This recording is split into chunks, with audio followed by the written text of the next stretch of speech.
Assalamualaikum warahmatullahi wabarakatuh.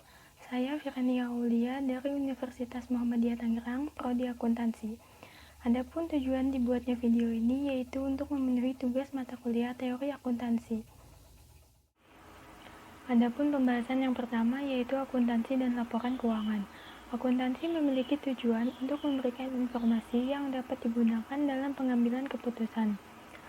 Menurut Statement of Basic Accounting Theory yang diterbitkan oleh American Accounting Association pada tahun 1966, akuntansi didefinisikan sebagai suatu proses mengidentifikasi, mengukur, dan menyampaikan informasi ekonomi bagi para penggunanya dalam mempertimbangkan berbagai alternatif yang ada dan membuat kesimpulan.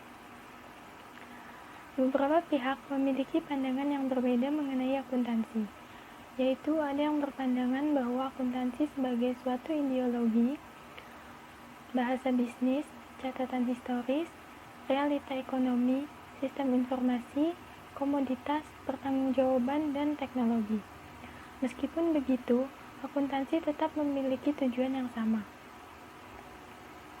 Sedangkan laporan keuangan adalah suatu hasil dari proses akuntansi yang dapat digunakan sebagai alat untuk mengkomunikasikan data keuangan atau aktivitas perusahaan kepada pihak yang berkepentingan. Adapun tujuan laporan keuangan menurut APB Statement nomor 4 yaitu untuk menyajikan posisi keuangan, hasil usaha, dan perubahan posisi keuangan lainnya secara wajar dan sesuai dengan prinsip-prinsip akuntansi yang berlaku umum. Dan PSAK nomor 1 menjelaskan bahwa tujuan laporan keuangan adalah menyediakan informasi yang menyangkut posisi keuangan, kinerja, serta perubahan posisi keuangan dalam pengambilan keputusan. Adapun urutan laporan keuangan berdasarkan proses penyajian yaitu sebagai berikut. Adapun yang pertama yaitu laporan laba rugi, merupakan laporan yang sistematis tentang pendapatan dan beban perusahaan untuk satu periode waktu tertentu. Yang kedua yaitu laporan modal pemilik, merupakan sebuah laporan yang menyajikan ikhtisar perubahan dalam modal pemilik suatu perusahaan untuk satu periode waktu tertentu.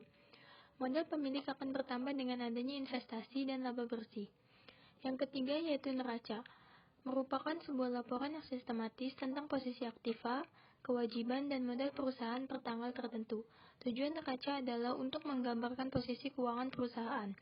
Dan yang terakhir yaitu laporan arus kas, merupakan sebuah laporan yang menggambarkan arus kas masuk dan keluar, secara terperinci dari masing-masing aktivitas, mulai dari aktivitas operasi, investasi, sampai pada aktivitas pendanaan, untuk satu periode waktu tertentu. Adapun pembahasan yang kedua yaitu para pengguna informasi akuntansi keuangan. Informasi akuntansi keuangan dikelompokkan menjadi dua kategori, yaitu pemakai internal dan eksternal.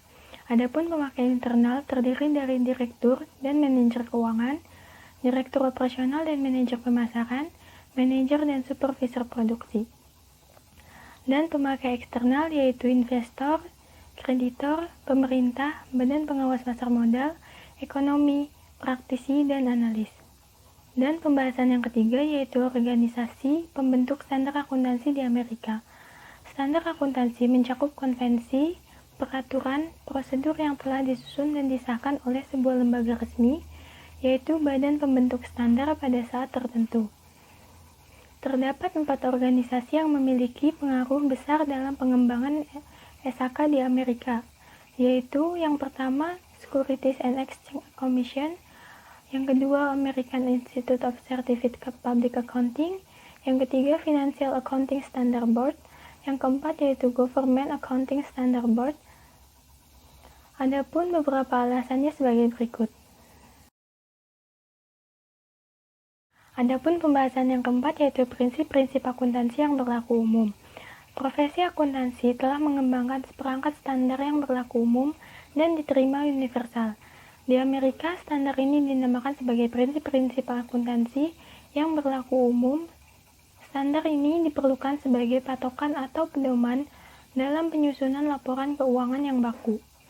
Laporan keuangan yang telah disusun manajemen berdasarkan standar atau prinsip akuntansi yang berlaku umum ini merupakan salah satu bentuk dari pertanggungjawaban manajemen kepada investor selaku pemilik dana.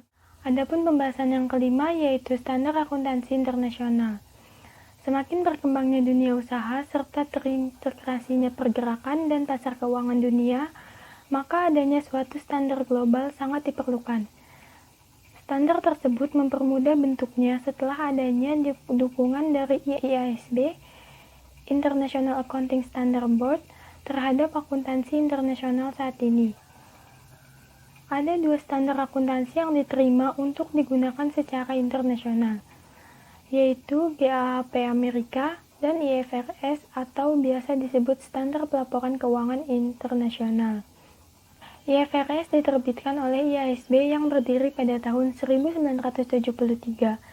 Perusahaan Amerika yang terdaftar di bursa saham negara lain masih diperbolehkan menggunakan GAAP Amerika.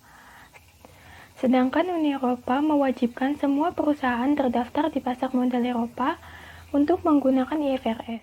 Adapun pembahasan yang keenam yaitu standar akuntansi di beberapa negara. Proses penetapan suatu standar akuntansi berbeda-beda dalam berbagai negara. Untuk Amerika Serikat dan Inggris, mereka memiliki beberapa kesamaan. Salah satunya yaitu adanya kepercayaan atas tanggung jawab manajemen untuk melaporkan transparansi dan akuntabilitas mereka kepada pemilik. Pada negara ini, profesi akuntan independen mempunyai pengendalian yang luas atas standar-standar akuntansi yang berlaku. Prinsip full disclosure dan transparansi sebagai kebutuhan sentral dari pelaporan keuangan.